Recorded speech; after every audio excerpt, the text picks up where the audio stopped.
सर्दियों से रिलेटेड मज़ेदार सा हेल्दी सा नाश्ता जिसे आप जो सहरी में बना सकते हैं, तो इंस्टेंट आप इस रेसिपी को बनाएंगे ना सहरी में तो झटपट से काम खत्म हो जाएगा क्योंकि टाइम नहीं होता रमज़ान है। तो बिस्मिल्लाहिर्रहमानिर्रहीम, अस्सलाम वालेकुम। रेसिपी क्रिस किचन में खुशामदीद।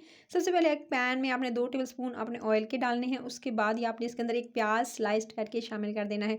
इंस्टेंट से बन जाने वाले इस नाश्ते में आप जो है वो इंजॉय कर सकते हैं, ना सिर्फ सब्जियों को बल्कि अंडे को भी इंजॉय करेंगे। तो एक ऑमलेट की डिफरेंट सी रेसिपी है जो आपके साथ शेयर करने जा रही हूँ। बस आपने जो है प्याज को थोड़ा सा सौते करना है, यानी इतना जो है कुक करना है कि इसका हल्का सा कलर चेंज हो।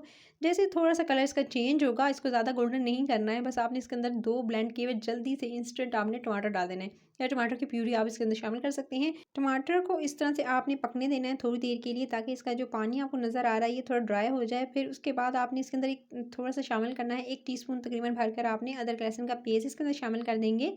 और उसके बाद आपने अदरक लहसुन के पेस्ट को इसके साथ थोड़ा सा पका लेना है। आज स्टार्टिंग में मैंने शामिल नहीं किया, तो ये डिफरेंट सी रेसिपी है, सो आप इतने इस स्टेज पे शामिल करना है। उसके बाद आपने इसके अंदर 1/2 टीस्पून हल्दी, टर्मेरिक पाउडर ऐड करना है। साथ में आपने कोरिएंडर पाउडर यानी आपने धनिया का पाउडर 1/2 टीस्पून टू 1 टीस्पून आप ऐड कर सकते हैं। उसके बाद आपने इसके अंदर चिली पाउडर यानी आपने जो मिर्च है वो लाल वाली वो तकरीबन 1/2 टीस्पून इसके अंदर भरकर ऐड करेंगे, और हस्बे ज़ायक़ा नमक या 1/2 टीस्पून इसके अंदर डाल दीजिएगा। उसके बाद सिर्फ इतने से सीजनिंग चाहिए, और उसके बाद आपने इस मसाले के साथ टमाटरों को अच्छे से पकने देना है। ये टमाटर का जो पानी है जब ये बिल्कुल अच्छे से ख़त्म हो जाएगा, रिड्यूस हो जाएगा, और इसके बाद इस तरह से तेल साइडों में आपको नज़र आने लगे, बस आप ये देख सकते हैं तेल साइडों में नज़र आने लग गया था, और टमाटर जो है वो अच्छे से जो है टमाटर का पानी भी बिल्कुल ड्राई हो चुका था। बस ये मसाला डन हो चुका है। जब तक ये मसाला अच्छे से भुन चुका है, आपने क्या करना है, आपने लेना है आधा कप मटर। मटर लेंगे, उसको ब्लांच कर लेंगे। ब्लांच का मतलब ये है कि आपने 2 से 3 मिनट गर्म पानी में इसको डालना है और उसको निकाल लेना है, ताकि अच्छे सॉफ्ट हो जाए और गलने में ज़्यादा टाइम ना लगाए। सो आपने इस तरह से ब्लांच करके निकाल लेने हैं मटरों को, और मटर 1/2 कप जो है शामिल कर देने हैं इस मसाले के अंदर, ये टमाटर वाला जो मसाला है। और थोड़ा सा पानी भी आपको जो मैंने इसके अंदर आपको नज़र आ रहा होगा मटरों के, वो मैंने इसके अंदर शामिल किया। तकरीबन आधा कप से भी बहुत कम था पानी जो इसके अंदर डाला है, ताकि मटर जो है और ज़्यादा जल्दी सॉफ्ट हो जाए, क्योंकि थोड़ा गलने में टाइम लगाते हैं अगर जो है आपने इसको जो है वो आपने बॉयल ना किया ऑलरेडी। तो अगर बॉयल किए हुए हैं फिर तो इंस्टेंट हो जाएगा काम, लेकिन अगर नहीं किए हुए तो फिर थोड़ा सा टाइम लगता है इनको गलाने में। सो आपने थोड़े से पानी के साथ इसको मज़ीद कुक करेंगे। इस पर आप ढक्कन लगाकर इसको कुक कर सकते हैं। और ये देख सकते हैं मटर काफ़ी हद तक सॉफ्ट हो चुके थे, और अभी ये आपको तेल नज़र आ रहा है। जैसे तेल नज़र आने लगेगा साइड पे और अच्छे से मटर जो है वो बिल्कुल एकदम सॉफ्ट हो जाएंगे, तभी ये इससे पहले बाकी जो चीज़ें वो ऐड नहीं करेंगे, क्योंकि मटरों को आपने गलाना है, क्योंकि मटर कच्चे नहीं रहने चाहिए। सो आपने, क्योंकि इनकी एक स्मेल होती है जो कि नहीं जाती है जब तक आप उन्हें अच्छे से गलाते नहीं हैं। सो आपने इसको अच्छे से गलाना है। मटर जो है वो अच्छे से सॉफ्ट हो रहे थे, और उसके बाद साइडों पे जैसे तेल आने लगा तभी आपने लेनी है बंद गोभी। बंद गोभी जो है तकरीबन हाफ़ ली है मैंने, और उसको यानी हाफ़ जो पूरा साइज़ में आती है उसमें से हाफ़ मैंने ले लिया था, और उसको जी इस तरह से काट लिया। ठीक है, पतला पतला बारीक बारीक आपने इस तरह से कट कर लेना है। और कट कर लेने के बाद फिर आपने मटर, जैसे ही मटर थोड़े सॉफ्ट होंगे, मटरों के अंदर आपने इसको ऐड कर देना है। इस तरह से आप ऐड कर देंगे, पहले नहीं ऐड करेंगे बहुत जल्दी सॉफ्ट हो जाती है। वो सिर्फ और सिर्फ जो है वो इसे जस्ट स्टर फ्राई कर सकते हैं आप।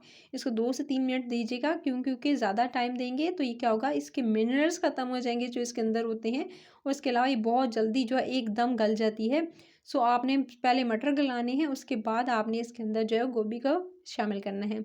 गोभी शामिल कर दी, उसके बाद आपने 1 टीस्पून भरकर इसके अंदर जो है वो ऐड कर देना है। बस 1 टीस्पून आप इसके अंदर शामिल कर दीजिएगा सब्ज़ी मसाला, अगर है तो ठीक, नहीं तो आप ऑप्शनल है। उसके बाद 1 टेबलस्पून भरकर आप इसके अंदर सोया सॉस शामिल करेंगे, और सोया सॉस शामिल करके आपने इसको भूनना है। आप देख सकते हैं अब काफ़ी हद तक जो है वो गोभी जो है वो सॉफ्ट हो चुकी है। इसको थोड़ा सा और जो है स्टर फ्राई करेंगे, ताकि जल्दी से इंस्टेंट सी सॉफ्ट और हो जाए। सिर्फ ढक्कन लगाएंगे 1 से 2 मिनट, और उसके बाद ये देख सकते हैं गोभी अच्छे से सॉफ्ट हो गई, और मटर पहले ऑलरेडी जो थे वो तकरीबन गल चुके थे। अब आपने क्या करना है, इस स्टेज पर आपने डालना है लास्ट में बिल्कुल अंडा। एक अंडा लेंगे और उसके अंदर शामिल कर देंगे। अंडे को आपने इसके अंदर शामिल कर देना है, और उसके बाद आपने अंडे को इतना पकाना है जिस तरह फिर नॉर्मली पकाया जाता है, 1 से 2 मिनट लगेंगे। और अंडे को आपने अच्छे से सब्ज़ी के साथ कुक कर लेना है। अंडे की अच्छे से बुनाई करेंगे, कच्चा ना रह जाए, इसलिए 1 से 2 मिनट आपने जो है वो तकरीबन तेज़ आंच पे या दरमियानी से तेज़ आंच पर इसको अच्छे से कुक कर लेंगे, क्योंकि सब्जियां ऑलरेडी जो है वो कुक हो चुकी थी। सो आपने सिर्फ और सिर्फ अंडे को कुक करना है। सो आपने 1 से 2 मिनट देंगे, और अंडा जो है वो इंस्टेंट जो है वो रेडी हो जाएगा। तो ये मज़ेदार सा डिफरेंट तरह का ऑमलेट सब्ज़ी के साथ आप जो है वो इसको ज़रूर ट्राई कीजिएगा। आप इसे पराठे के साथ खा सकते हैं, इवन कि आप जो है इसे आप पराठे के अलावा आप जो है इसे नॉर्मल रोटी, खमीरी रोटी के साथ खा सकते हैं, इसे नान के साथ खा सकते हैं। तो इंस्टेंट उसके अलावा हेल्दी सा ये नाश्ता झटपट से बस रेडी है। इसको चूल्हे से उतारेंगे और इसको सर्व करेंगे। आई होप कि आपको रेसिपी अच्छी लगी होगी। अगर रेसिपी अच्छी लगी है तो बस आपने एक ही काम करना है, रेसिपी करी चैनल को सब्सक्राइब, वीडियो को लाइक और शेयर ज़रूर करना है। रमज़ान से रिलेटेड मज़े मज़े की रेसिपीज़ डेली लेकर आती रहूँगी, सो आपने मिस आउट नहीं करना है। लाल बटन दबा लेंगे, साथ में बेल आइकन प्रेस कर लेंगे तो नोटिफिकेशन मिलेगी, मज़े मज़े की रेसिपीज़ को एंजॉय कर सकेंगे। अपना ख्याल रखना है। Till then next video comment ज़रूर कीजिएगा। Take care.